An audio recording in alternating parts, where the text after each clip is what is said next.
Hi guys! Ayan, may panibago tayong bubuksan na budol package.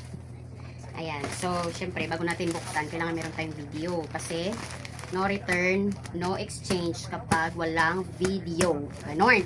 Kaya kailangan every time na magbubukas kayo ng parcel, i-sure nyo na meron kayong videos para i-return nyo man siya, meron mang problema sa mga parcel nyo, meron kayong proof na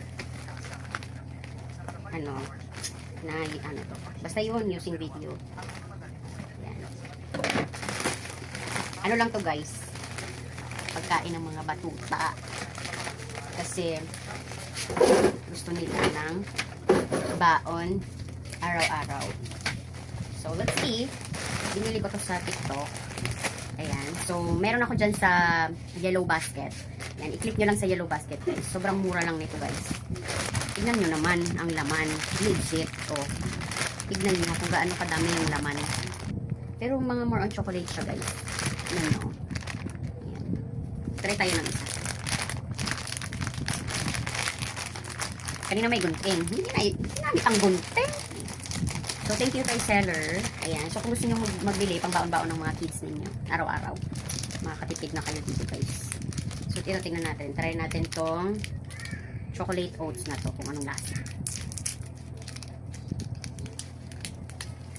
Para at least, meron tayong harap. Hindi siya ganun katamis. Sakto lang. Pero wag naman lagi-lagi chocolate yung ng mga anak ninyo. Ano nyo lang, i-balance nyo lang. The next day, ganyan. Every 2 days or every 3 days, chocolate. Yan. Ito naman is yung yung binuksan ko. Chocolate stick. Yan. Chocolate stick. Mais lang pa tayo dahil. Mga biscuit din pala. Biscuit din siya. Masarap. Masarap siya. Kunin yung mga chocolate, siyempre. Ako kasi hindi ako masyado sa tamis. Ayoko nang masyadong matamis. Ito sakto lang. Sakto lang yung mga tamis-tamis niya. Sa mga chocolate. Ito naman, Mumu. Ano siya? Orange yogurt. Let's see. Let's try. Yan. Orange yogurt.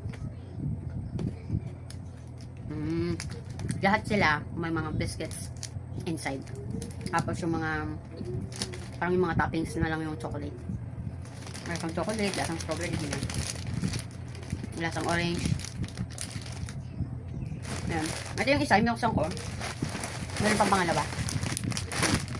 Ayan. I-click nyo lang yung ating yellow basket at mag-buy kayo. Masarap guys, worth it. Thank you seller. Bye-bye.